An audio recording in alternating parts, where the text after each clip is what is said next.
Welcome to Blind Shovel, an arts and music podcast. Today I speak with devotional artist Anthony Visco. Enjoy.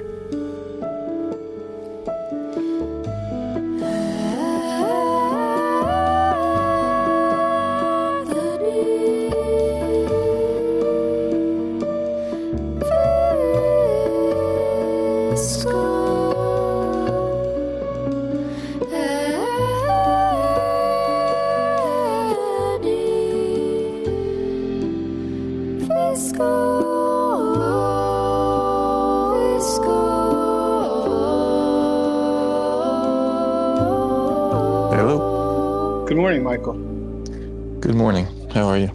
I'm okay. How are you? I'm good. Good. So, do you record this and then broadcast it or what? Yes. I don't do it live. Oh, okay. That was my question. And I'll send it to you before it goes out. So, I've had some artists give me like a timestamp of everything they said they wanted to erase. Generally speaking, if there's a section or something you don't want going out there, that's no issue. Sure. I completely understand that. All right. Well, I usually don't have that issue. So good. Yeah, never done it before. So. Well, I suppose it makes. I've done pocket, but I've never done that thing where I go through it and if I said it, I said it. I don't have time to. Exactly. But, I really don't. You're at an age where I'm sure you have grace about that, where these younger artists, they're stepping on eggshells, That's interesting. But I agree. I've noticed that. It's not good. No, it's not. It's a serious issue because, and I think that is part of the sort of modernist idea of how we do things and in terms of making art. So you've got to choose the exact words so that your critics will have absolutely no issue at all. Yeah. And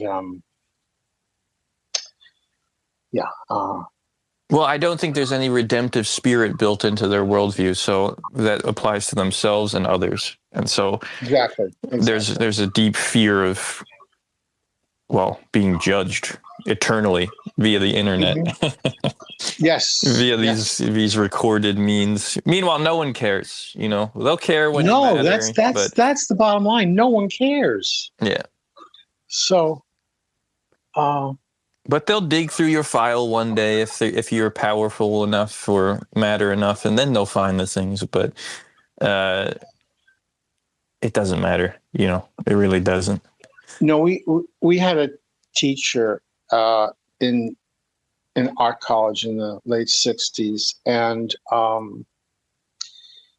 was sort of a sculpture philosophy class. We really didn't make anything in that class. I think it was called Sculpture Problems or something like that. And the guy was a brilliant teacher and could do things that none of the other teachers could do. Aside from teaching this class. But nevertheless, he was really looked down upon because he was doing what we called figurative sculpture. Mm-hmm. And no one else in the department was doing that. So, of course, he was prohibited from teaching it. God forbid someone should do the human anatomy. So anyway, this issue came up about, what an artist can do. And he said, well, you can really pretty much do anything you want. That's up to the artist. That's up to the individual. You can choose the kind of sculpture you want to do and how you're going to do it. And you have these controls over all this and that. And he said, but there's one thing you have absolutely no control over. He said, the time in which you were born, the period in which you are working. And he said, for better, for worse, ladies and gentlemen, you are born in a low art period. And that was back in the 60s. And here we are, over, half a century ago. And it's true more now than ever. He said, however, sometimes in the future, someone may look back and say, wait a minute, not everybody was doing that. There were some people who were doing this. Right. And that's why I have to look at it all the time. I mean, if I'm fortunate enough to get dug up again, they'll say, well, not everybody was, scribbling and vomiting. We'll see.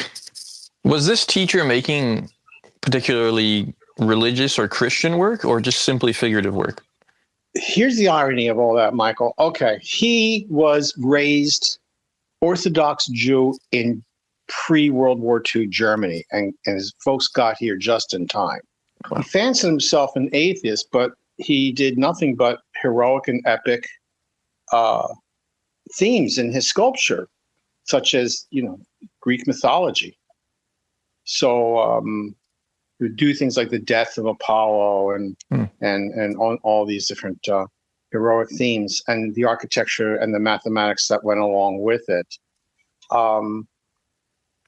Ironically, he was commissioned by the Archdiocese of Philadelphia during the 1976 International Eucharistic Congress that was held here.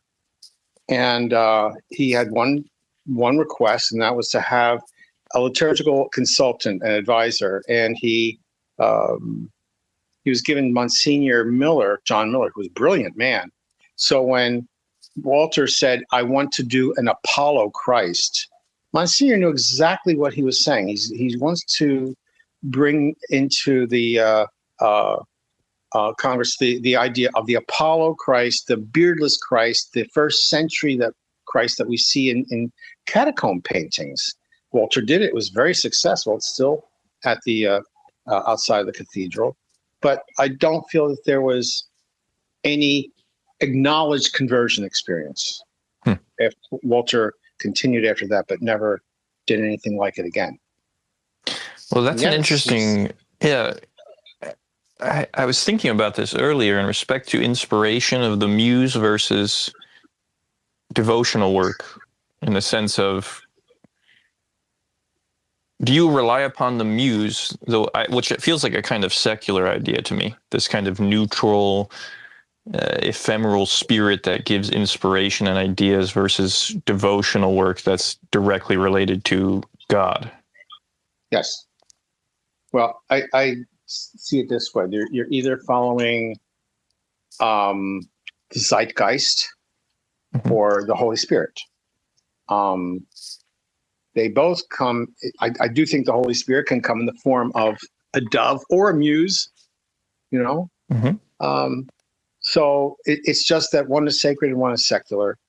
And there are people that are trying to bridge the both. And I think even in terms of sacred art, they want to make it relevant. They want to bring some contemporary thing into it, and as if that's what was happening during the greatest periods of world art history. They don't. It's not that they can't be inspired by both, but it seems that the more mundane they become, the less they become devotional. And sometimes it can go the other way, that people were so burdened with, with religiosity that it has no artifice. So there's got to be a balance between the both. I mean, I remember, being in Italy and sitting out on a summer night with some people in the South, and this husband and wife were arguing over Michelangelo's Pietà, and whether it was religious or secular, in that the wife felt that it had more art than religion, and he felt that it had more religion than art. But I thought, this is a rarefied argument. Here's this, kind of working class husband and wife in Sulmona, Abruzzo, arguing over, and who knows if they ever saw it? That's the other thing. Who knows if they ever really got to Rome to see it? That would have been uncommon. So anyway, but I thought, this is it's an argument that I never even heard in 4 years of art college. That's for sure. Right. I mean, I think it's important to have, because a lot of these younger artists, it's probably never even occurred to them, this question. Mm-hmm. And, whether explicitly acknowledged or not, most artists are aiming at a transcendent principle. And it might not be religious per se, but it begs the question, where's the transcendent if there's no God? So I don't think there is a way to square that circle. And so it's a conversation worth having. I came to a conclusion that the muse isn't neutral, that it could also be negative or demonic, and that has to be investigated, even via the process of making, I think. And once you accept that, then you can accept a kind of, I think, a decline or ascension in respect to art history. I agree. There is a way of seeing it, but it's happened so culturally and globally now. I started to see this in Florence in particular, because I knew, having studied there, I knew the churches and the artwork so well. I could walk into the Duomo and see Michelangelo's Bandini Pietà in the side chapel it was designed for, and stand there and draw it. Got the drawings to prove it. And go to Masaccio's frescoes and draw them in situ. Not a problem. Now we go, and the churches have been stripped, not by the state, by the way, but by the church itself, in particular, the Archdiocese in Florence, and in particular, Monsignor Timothy Vernon, who oversees all this, an American Monsignor. The churches have been stripped of Catholic patrimony, these masterpieces. Right now, they're too good to be used in liturgy or devotion. So they're taken into the Opera del Duomo, now seen as art, only art. So people stand in line to go see these empty churches and pay, by the way, and then stand in line and pay to see the art that was once in there.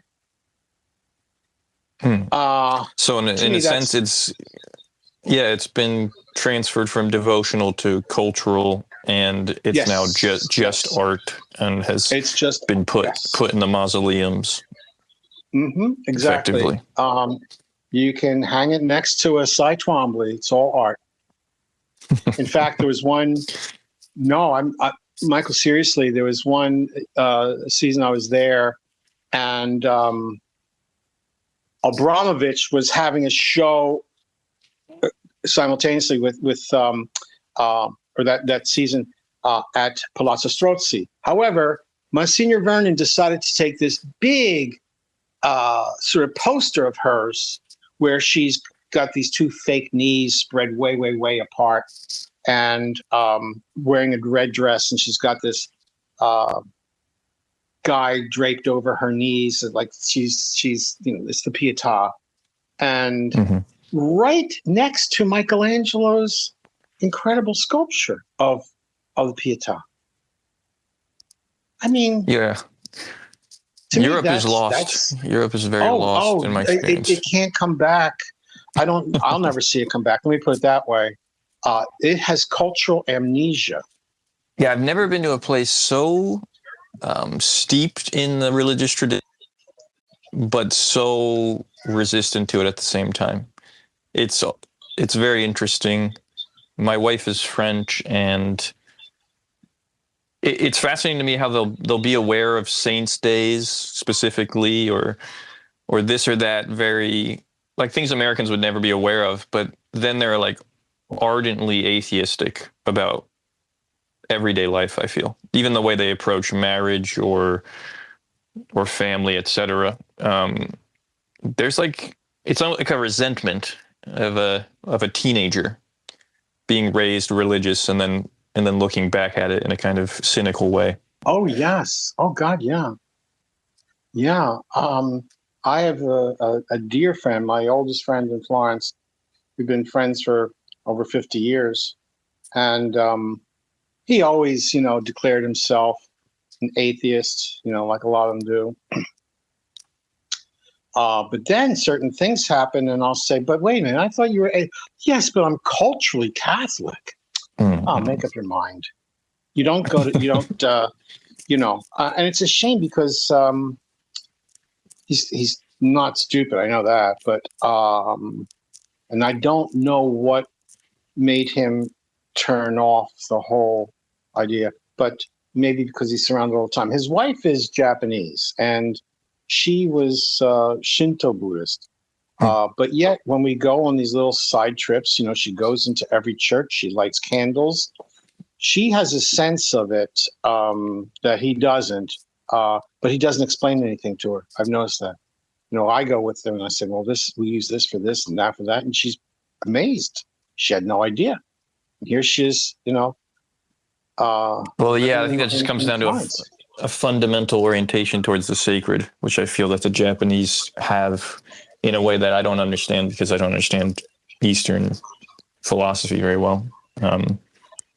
They have a moral aesthetic, and I've witnessed that with her as well, where I remember we were at a train station in Bologna waiting for the train to come, get back to Florence, and it's late, Leslie. It's just late.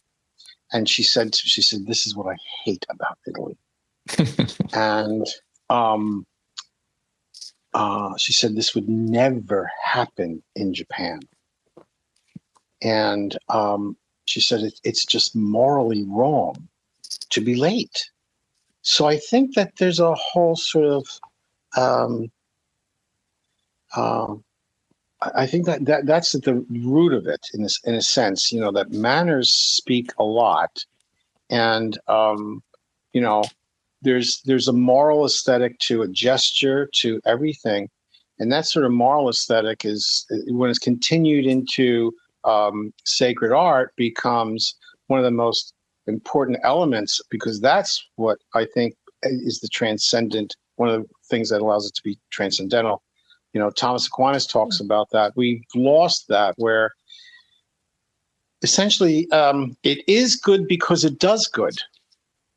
Right. So if it's going to make people stand in front of it and argue, well, I like the way she let those drips come down. And so I don't like the way she let those drips go down. Well, I think she had a right to let those drips go down, even though I don't like them. Unfortunately, that's art school. Yeah, I went to UArts. Yeah. I've been there. Oh, what? Oh boy, what did you major in? What? Well, fortunately, illustration, which was quite rigorous. To me, that was one of the. I taught in the illustration department for 3 years. I was forbidden to teach in fine arts because I taught anatomy. How dare you? Yes. So, but I loved it. I loved teaching. Why, Michael? Because I found that those students in illustration still had that link to the heroic. They loved the 8-headed figure. They kind of knew those proportions intuitively. And of course, at that time, they were still big on Star Wars, and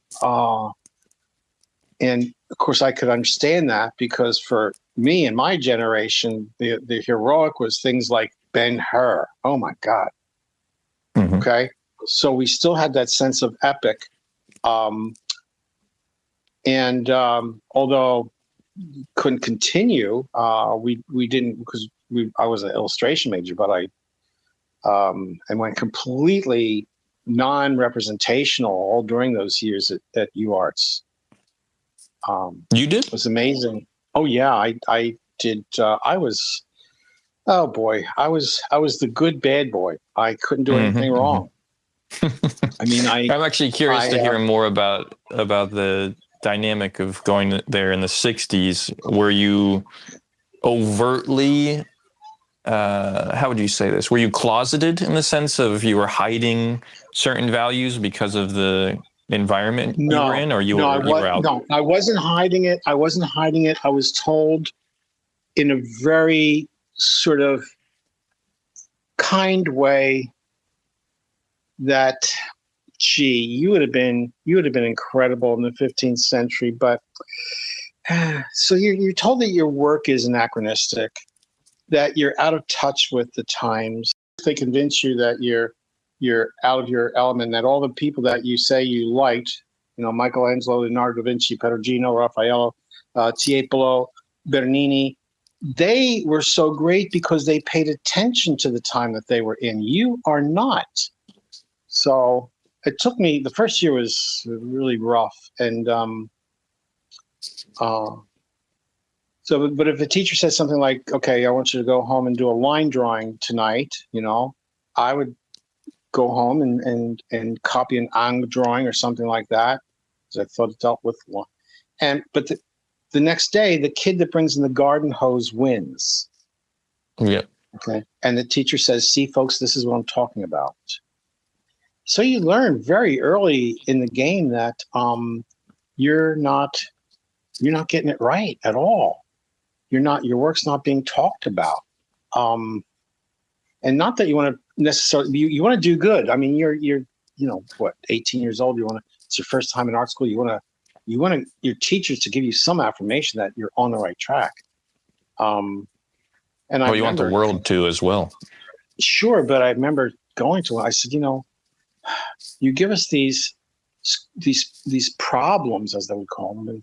And I said, I really think I'm, answering them, but you never say anything. I don't understand, am I really that bad? And he said, well, I'll tell you what the problem is. You think art is an answer. Art is a question. Mm-hmm. I'm getting it. See, I'm getting it now. So easily by, my second year, I was doing things like rearranging dump sites before and after. I got it. I finally got it. Mm-hmm. And won scholarships for it. Got my Fulbright for it. I mean, if I were to show people the portfolio for which I won a Fulbright, they'd say, "Oh, that's impossible." No, it wasn't impossible. It's more possible even now than it was then. Can you elaborate on the distinction, the feeling between making that work versus making the work you make now? Oh, sure. Like I was saying earlier, I could do no wrong. And, for example, my last year drawing class, I told the teacher, I'm not coming to class. I don't draw like that anymore. And I would do things like tear up paper and then glue it back together again. All the rough, nothing. And I'd leave it on the floor. And he'd come to my studio, and this is 1969. Okay. So, of course I'm going to say, he'll say, is that it? Yes. Why is it on the floor? Who says the drawing has to be on the wall? Okay. Oh, what about that? Why does it have to have edges and corners? Drawing could be anything. And I wasn't trying to be wise-assy about it, but I thought you're telling me I should be challenging and making questions, not answers. So I'm doing it. I'm doing exactly what you trained me to do. So one day we're sitting down and I did a floor rubbing as a drawing, just rubbed whatever dust or particles were on the floor and hung it up. And he starts talking about how he can see the relationship to the Kabbalah and Jewish mysticism. And I thought, I'm a kid from Northeast Philadelphia, raised Catholic. I take the Frankfurt L every day. I don't know what you're talking about. But the fact that he said that made me realize that something's wrong here. That one of us is really off. And that was one of the turning points that I had. And so I started to change even before I left for Italy. But by the time I got there, having that summer to think about things and say, aha, I know what I want to do now. And I got there and I realized now you are absolutely free to do this. And then seeing the work there in situ, Michael, in situ, remember that part, because now it's all gone. But Right. I don't know how it would have been for me if I were to go today, because that's what I got off the train. I'm staying in front of Masaccio's Holy Trinity fresco, and I see the Prie-Dieu, I see the wilted flowers, I see the old lady praying in front of it, and none of those things have been taken out. All those things, were removed in the art history books. But I realized at that point that all this incredible work that I had loved is alive and well, and it's still being used. And that continued throughout my entire year of study there, where, of course, joining in with the different holy days and festivities just proved it even more. So my calendar was, even though I'm studying art and art history, it was based on what town, what city is having what on what saint's day, because now I can have it all. So Exactly. Yeah. You go to Padua for the feast of Saint Anthony, and I'm surrounded with the Scrovegni Chapel and Donatello and Verrocchio. I mean, it's all there and it's being used. So I want to highlight that being used, the utility of that. Can you elaborate on that? You mean devotionally? Devotionally, just in terms of sort of taking the spirit to another place, because it becomes unworldly in that context. You see the entire, it involves the senses like nothing else. The sounds, the smells, all of it. The other people. It is both individual and communal, and that doesn't happen in contemporary art or modernist art. Let me put it that way. It can't happen in contemporary, but modernist, it cannot happen. It's always the individual, and it's always subjective. Well, but it's also anti-utilitarian in the sense of, yes, and any form of utility is suspicious, which, I mean, if you're from a lower or middle class, that should raise some alarm bells. Basically anything that provides a function is lower. I mean, only the highest form of luxury could arrive at such a notion. It's absurd. It's absurd, and so that's why the manual, the handcraft is always suspicious. That, I mean, when I was in school, you can't rely on what they called native talents or native skills. They didn't call it talent. Talent was a bad word. Native skills. That means you were born with that. So what? Who cares? That's an accident. It's a birth accident. Right, because God didn't give you the gift. It was chaos, unfairly provided an advantage. Yeah, just a roll of the dice. That's all. Yeah, it's very interesting. It's very, very defeatist. And it's something that does go back because because even Da Vinci had to deal with this in terms of the academics. You work with your hands, you lowly thing. You're not liberated yet. Right. Okay. So, and his challenge to that was, you put my crucifix up and nail your poem on the wall, and we'll see which one people kneel in front of. Mm-hmm. So, I mean, it's what's interesting, Michael, making studio classes into accredited classes hasn't helped either. Interesting. Yeah. Can you elaborate on that? Well, it's allowed artists to think that they are on the same intellectual level, no matter what they do, because they got the credits for it. But they're still not studying those other things that would make it more of a worthy degree. Just because they have a BFA or a master's degree in art, they still can't do anything. Right. So the accreditation didn't provide anything other than, well, maybe now you can get a teaching job and teach the same nonsense. Now, I So won't write. yeah. Go ahead. I won't write a letter of recommendation for anyone that wants to go to a fine arts school for an MFA. I refuse. Absolutely not. It's a waste of time and money. You'll never be able to get that money back. Yeah, and so you're speaking to the studio structure, which you do run a studio, right? Yes. Versus the academic structure of today, which used to be this, I would assume they used to be the same. But I understand what you mean. There's no true signifier of the skill set looking at a degree today versus in a studio structure. I'm sure there's a very clear hierarchy of almost like a martial art, I assume. Like you need to be here before you can do this or that.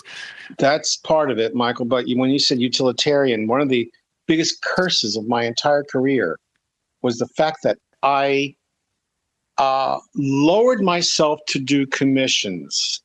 Now, I was fine with those people commissioning me, but amongst my so-called peers and coworkers, that's something that an artist is never supposed to do. And it relates to what you said about being utilitarian. I love the fact that my work could have been used in a greater context. But, every once in a while, in all my years at the Pennsylvania Academy, a teacher would come and say, "Could I ask you something personal?" "Yeah, sure." "Are you still doing commissions, or are you like getting any of your own work done?" I could never convince them that that is my work, that people commission me because they want one of mine. Okay. Well, that's an interesting, this idea of self-expression. Yes. Yeah. So where is the self in this kind of work, or is it, in terms of priority, it's not the top priority, correct?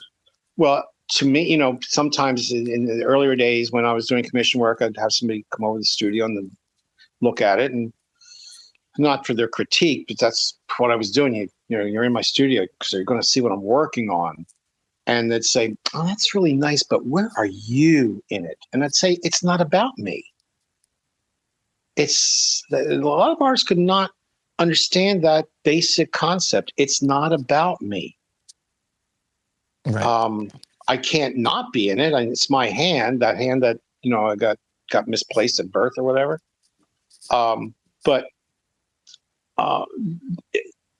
I've even had this happen when, somebody will go to a church where I've done the Stations of the Cross, sculpted them or whatever. And they'll say, "Every time I do the Stations, I think of you." And I'll say, "I must have done a bad job then, because you're not supposed to be thinking of me when you do the Stations of the Cross." Yeah.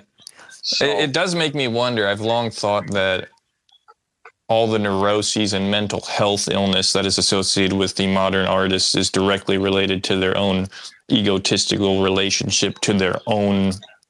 Well, they're just working for their own sake. So yes. If you asked anyone who did any job, if they spent all day thinking about themselves, they'd probably have a mental illness, is my guess. Absolutely. So yes.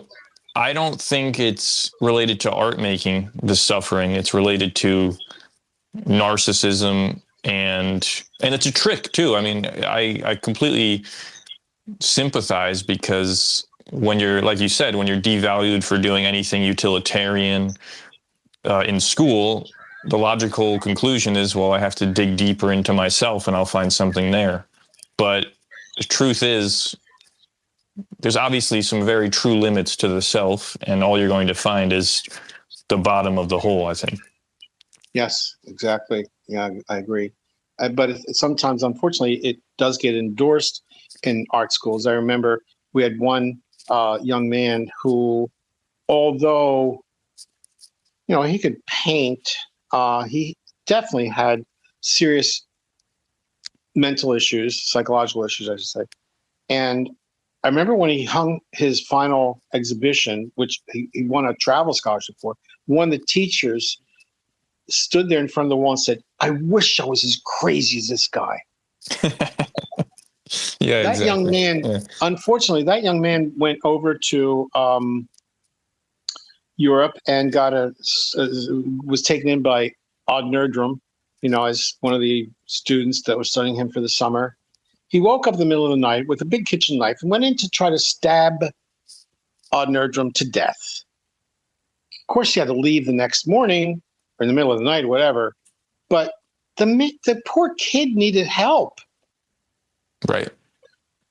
So yeah, a lot of times that kind of gets encouraged in art schools, that, and it's seen as it's not seen as anything that's disruptive. It's just they think that gotta be crazy. Crazy artists make great work.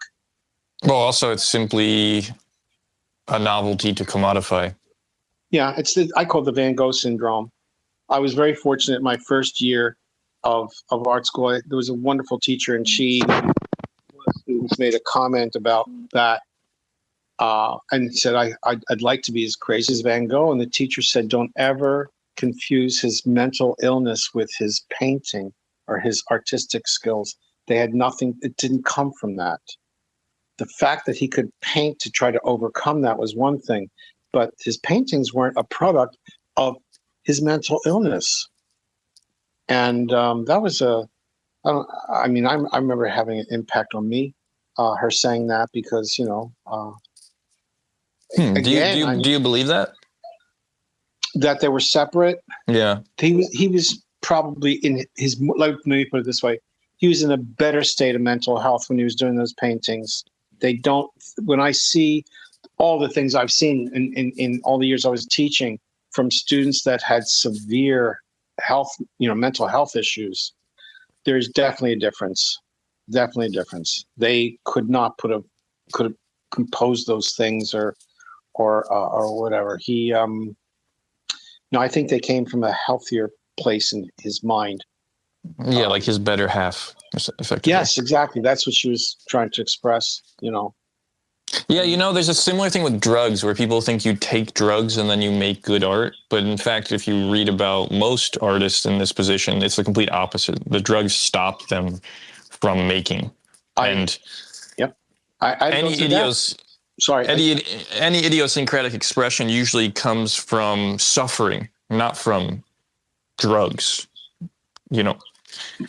Michael, they were my 4 years of UArts. Most of the students, I was terrified of drugs. I wouldn't go anywhere near them. But I would go into class the next morning, and students would come up and say, you want to see my speed drawings from last night? And they would show them to the teachers. They wouldn't say, these are my speed drawings from last night. They would just show them. The teachers would just marvel over them. You could do no wrong. And I saw some very talented people come in the first year, and by graduation, they were completely destroyed from LSD, or marijuana, what you name it. They were taking everything, and the teachers never caught on. Never. In fact, some of them even did it with them. It was a whole breakdown. We came into school, and our teachers were Mr., Mrs., and Miss. And one day they brought us into the studio, sat on the floor, and said, you are no longer to call us Mr. So-and-so and Ms. So-and-so and whatever, and introduced themselves again with their first name. Interesting. Yeah. Yeah. Except for one teacher who sat not on the floor, but in a chair. And he was the last one. And again, it was Walter Erlbacher. And he said, you will address me as Mr. Erlbacher. You are not my peers. Boom. And there you see that the great flattening. Yes. And in respect to the question I was asking about the difference between the modes of making devotional versus, I guess, art for art's sake, I think you can't go anywhere in a horizontal profane space. You can go left to right, but until you engage with vertical principles that have clear hierarchies and make demands of you, you'll be stuck. You'll just be there. And I think that's mirrored in this kind of non-hierarchical teacher structure as well. Again, very different than the studio, which clearly it's more of an initiation process. Yes, exactly. And uh, I compete with myself. That's why I tell people, I just want to do better than what I did before. I mean, there's not a commission or sculpture, even though I do my own work, by the way, for those that want to, so do you ever getting your own work done? Yeah, sometimes my commissions don't provide me with the, don't fulfill all my interests or all my visions. So I go ahead, I do it anyway. And, someone might come in and years later, and that's happening to me as we speak, and saying, who did you do this for? And I said, I did it from, because I wanted to. It wasn't a commission. No. And they become actually interested in, is it possible to do it? Absolutely. Right. So things like that happen. Right. It's not a binary, like you were saying earlier. No. There has to be a balance between the two. And actually finding that balance is quite difficult. You can kind of see it in the cheesiness of quote unquote Christian rock sometimes, where it's been reduced to this, like, I don't know how to word it, milquetoast identity. Mm-hmm. It has no edge to it. Absolutely not. Well, we're seeing that in a lot of contemporary Catholic art as well. I can't stand the cartoony nature of things on EWTN. Just Google Happy Saints. They look like South Park figures. This flattening of things. Yes. Which I have some suspicions about, in terms of what that does sacramentally, when we make everything flat. It's like anti-corporeal. And so how do you feel about the flatness that occurs at times in the pre-Renaissance? For example, you mean like... Well, like you look at it like a Giotto, and it's like much more flat and iconographic. It's not like the high Renaissance. No, but it's sincere. It's not feigned naivete. Mm-hmm. That's a big factor for me. He's not pretending at all, nor is Fra Angelico. It's what we call Italo-Byzantine, where they're taking from the Byzantine, and mostly the iconography, not the style, because the Byzantine iconography is very clear that if you're depicting the presentation in the temple, you've got Simeon, Mary, Christ child. That's bare minimum. You can put in Saint Joseph. Okay, 4. You can put in the prophetess Anna. 5. Okay, so that's all been written out. So that the play's been written. The cast pre-exists the production. You are the director. Do you want to put the full cast in here? You and you are choreographer. You are lighting director. You are wardrobe. All of it. So to me that's great. I love doing that. So to clarify, would you say that someone like Giotto or Fra Angelico they were in a progression trying to reach a certain state, and they were part of that process, as opposed to kind of regressing and putting on a naive position? Well, remember, we don't know what they saw or didn't see. They went from, it is a strange Gothic period. It's not the same as France and Germany. Their Gothic is a little different, a lot different actually. And so they go from the medieval and almost zoom right into the early Renaissance. I'm one of those people that'll say, okay, this happens through Francis of Assisi, because his poem, Canticle of the Brother, Sun, and Sister Moon, absolutely revolutionized Italian history.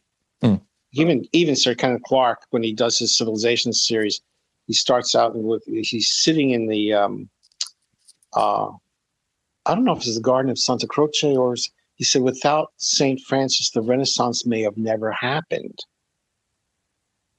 He was doing that back in the early 70s.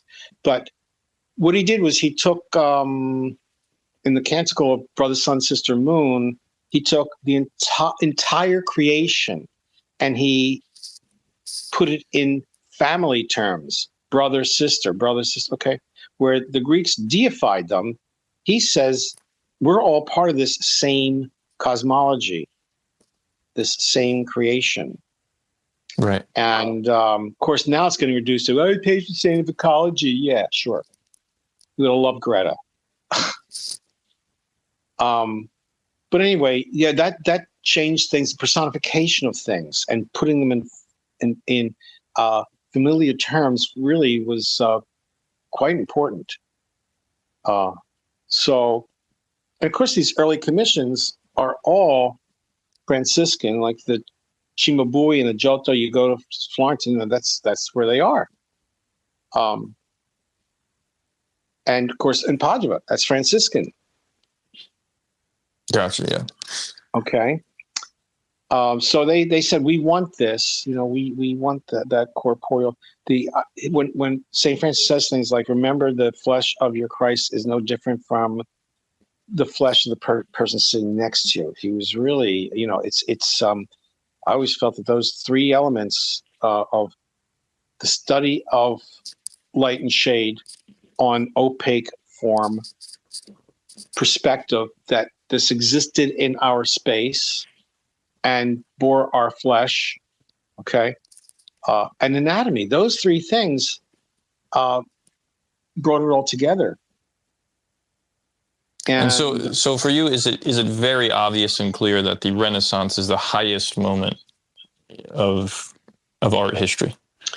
I hope it's not. I hope we can somehow get there again. I won't see it, but because the fact that it remains there and it didn't continue is one of the reasons why it just stays art history,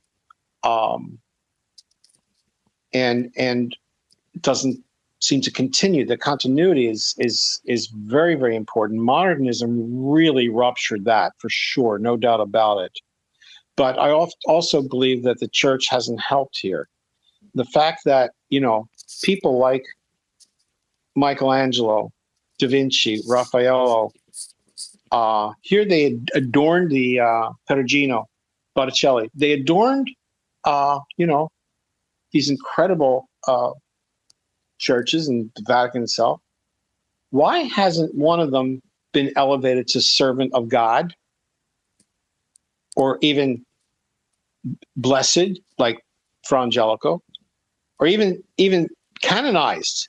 Don't tell me there haven't been conversion experiences by someone standing in front of the Pietà or the Sistine Chapel ceiling or going through the Convento San Marco, on and on and on. These were very devout men, as much as modern art history likes to make bad boys all the time. So the church is responsible here. I do think if something like that were to happen, and Michelangelo were to be, for example, elevated to servant of God, the art historians would rip those things out of the books. Can't do it anymore. That's religion. That's not art. So the church has to take some responsibility here in keeping it on the, secular level by, they were just artists doing a job. I think there was more than that. Speaking of modernist churches, is there a single modernist church that you approve of? No. So when you see, for instance, Matisse's chapel, I'm quite fond of that, actually. I've never seen it in person, but or Gaudí? Gaudí's different. No, Gaudí I accept. Yeah, it's beautiful. Gaudí is a continuation of the Gothic for me. Interesting.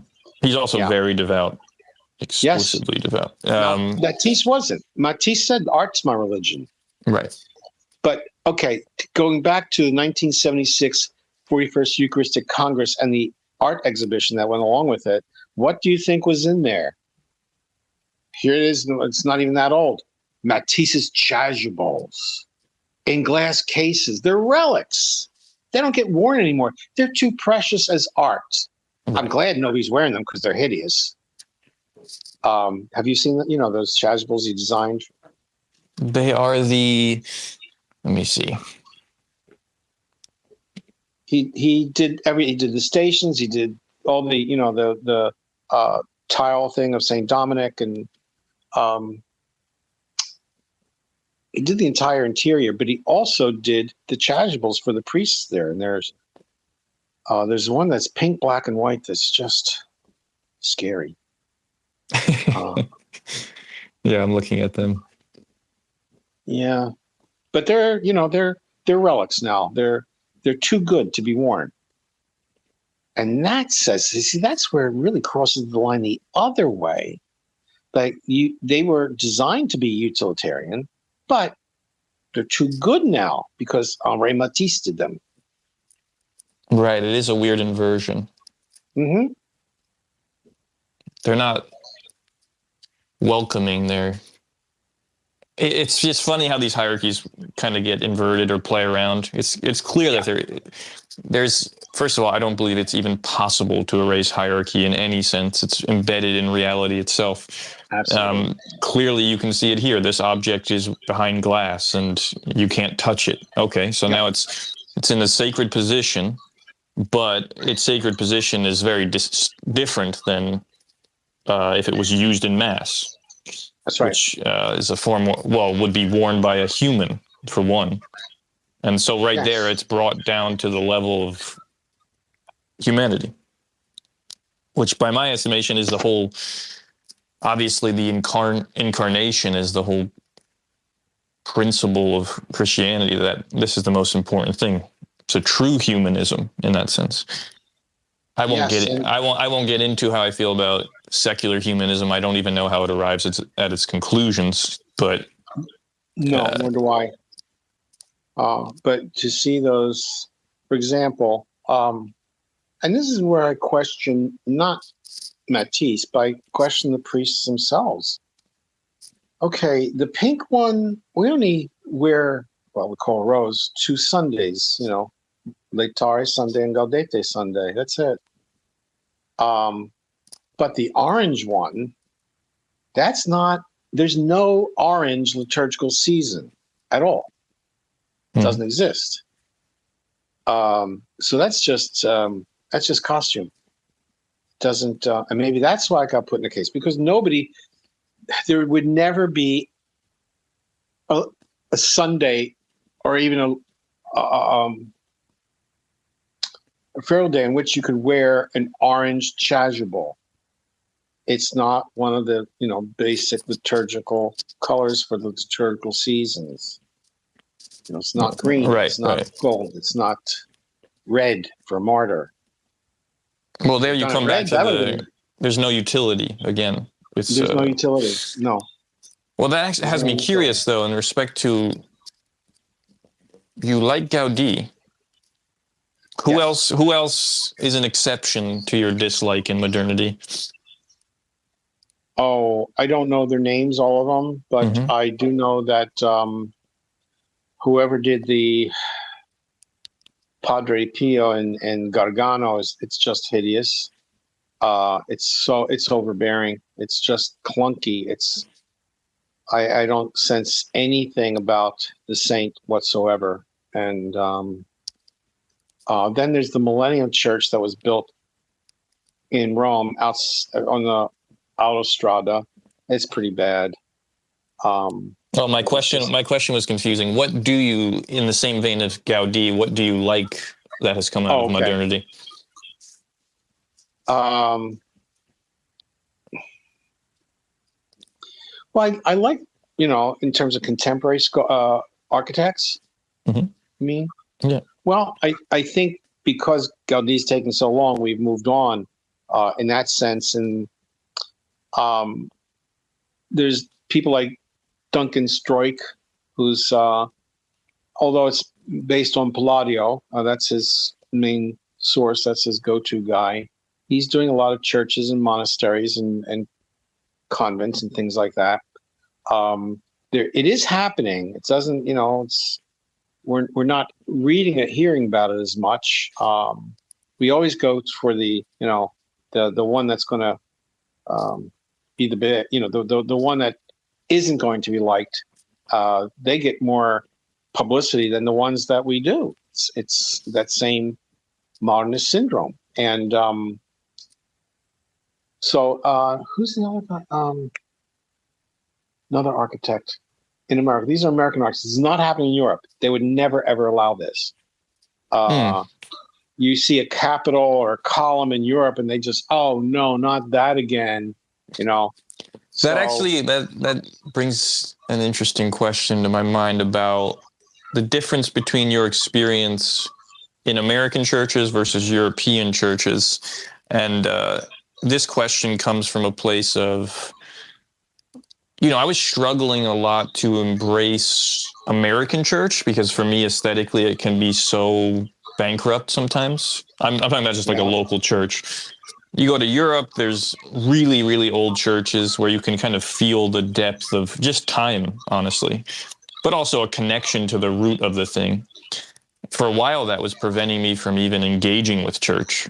But I've since gotten over that. But I'm kind of curious, what's your experience with those two things? Like, does the beauty of a church greatly impact your ability to enter into the church service?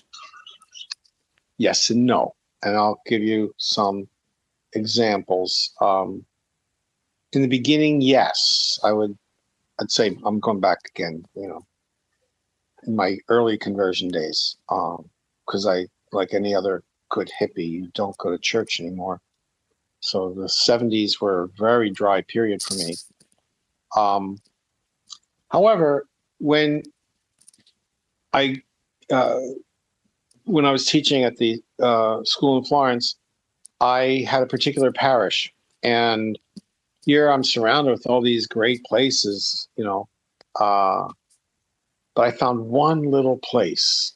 The architecture had good bone structure. It was a small Renaissance revival church called Santa Lucia sul Prato, which is at that part of Florence was the fields. So it's St. Lucy's in the fields. Very modest church, typical, Tuscan architecture.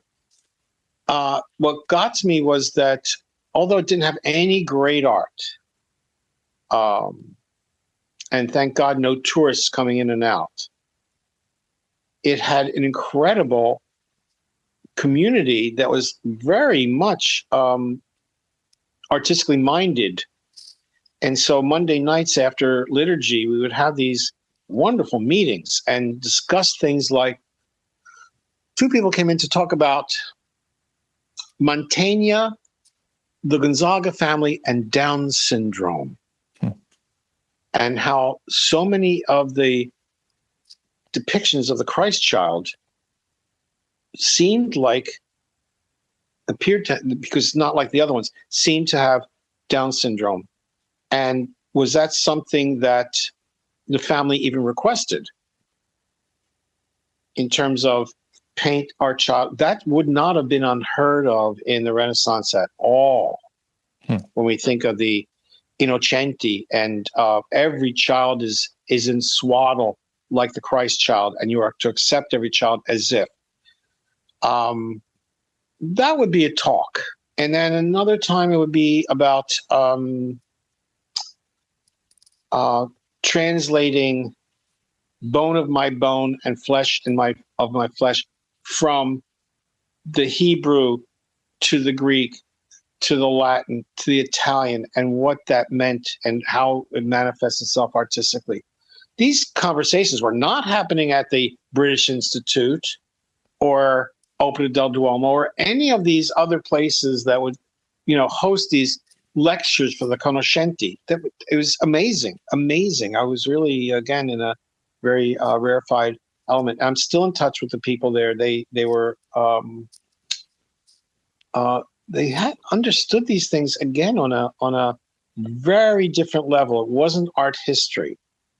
They saw the connection to theology, and it was amazing. Yeah, I mean, my conclusion about all this was, again, it's more about the community and the humanity of the experience than the structure. But as an artist, I'm obviously interested in the architecture of the building. But I came to think that maybe my aesthetic particularities were actually preventing me from engaging with my more human aspects or my heart. And so I would see these brutal, kind of blocky marble American churches where there just really seemed to be no understanding of the holistic nature of building the church, material-wise as well. And it made me consider how often aesthetics might be an actual blockage to the religious experience or to the human experience. Because when I used to make art, I used to draw a lot of comic books holed up in a room. I certainly felt subhuman. And I was certainly making art for art's sake in that sense. And it took going out into the world, in a sense, going out on that adventure of humanity to break that spell.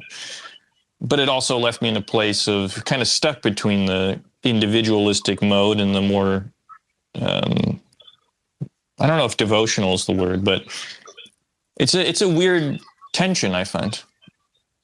I think a lot of it has to be retaught, restructured. I mean, I now give 2 talks a year to seminarians. It's only in their second year, which means in the 8 years they study, they only get me 2 days. Right.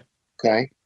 And I talk about the hierarchy of forms that are traditionally used, where you're always supposed to get better as you go up toward the sanctuary. It's supposed to be more permanent, more endurable, non-movable, not a table that you can move anywhere, but this solid altar that says, my God, and this is true for most world religions, my God is immovable.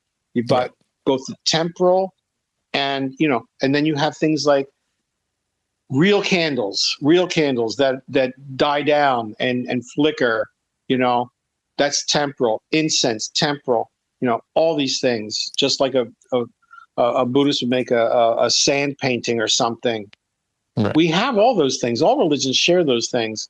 But when they're taken away completely, and you're not allowed to sit in your church any longer watching natural light come through and light things, you included, which was the lighting of a lot of those frescoes, there's something is terribly lost. And so this idea that I'm sitting in natural light in front of the tabernacle, I'm in time contemplating eternity. And that is probably what makes great sacred art great, is when we can have those experiences within one particular work of art, and sacred art anyway, where it first of all somehow goes beyond time, but somehow overlaps time and eternity. For me, I see that in a lot of things. I see it in Da Vinci's Vitruvian Man. That's heaven and earth combined, circle and square, the 2 separate centers. That's a very, very, for me, a very theologically based drawing of creation. So, but we're not being taught these things, so I'm hoping that through education, somebody's going to say, hey, I'm going to take this a little bit further. Right. And for their own experience, for their own experience. But yeah, the most beautiful light I've seen in a church is actually in Gaudí's La Sagrada. It was unbelievable light. Unbelievable. Yes, it is. And we use that in lectures. Gaudí is part of talking about contemporary aesthetics and architecture. I went to a lecture years ago by a woman named Anna Griswold Ting, and she said there's 4 phases, and we keep repeating them throughout world history, where it starts out with the monolithic, okay, this verticality, totemic. Then it goes to the rotational or circular, where you're in control of the environment. You see this over and over again throughout all world structures. Then it goes, say, where the 6 o'clock would be, and she called that helical. Interesting, because it's the helix from under the underworld to the heavens, And then the last is spiral. Spiral is different from helical because it both goes in and out and up and down. That's Gaudí. Okay. And she said the Gothic was a helical period. Excuse me, a spiral period. And you go to Milan and you walk on the roof and all those spires, you're lost in this forest. It's amazing. And I've taken that to some of my classes because and applied it to then. She applied it to architecture. I apply it to drawing, painting, sculpture, all of it. Right. Okay. So, and it can be done very easily, but it's a great structure in her, going from the Apollonian to the Dionysian, all these things were all combined in one lecture. It was amazing. Unfortunately, she didn't do a book on it, but, and I take it further, to creation, and, we have nebulae that take these forms on: monolithic, rotational, helical, and spiral. It's all there. It's all in creation.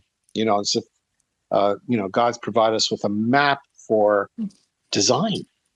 Right. Yeah, it's a very beautiful way to break it down. Yeah.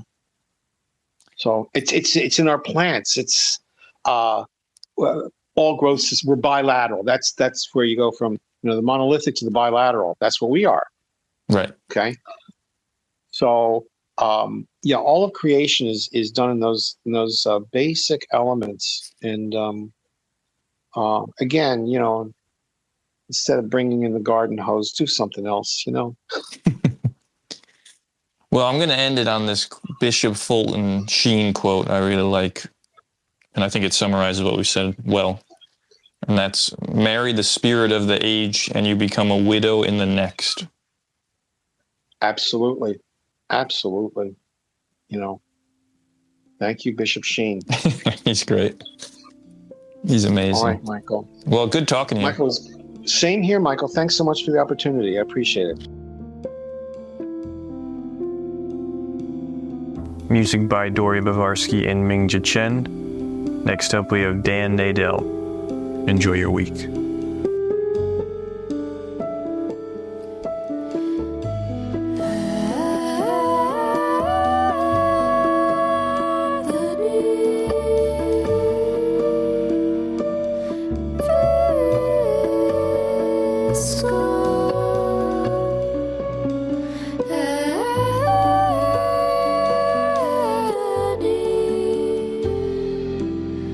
Visco.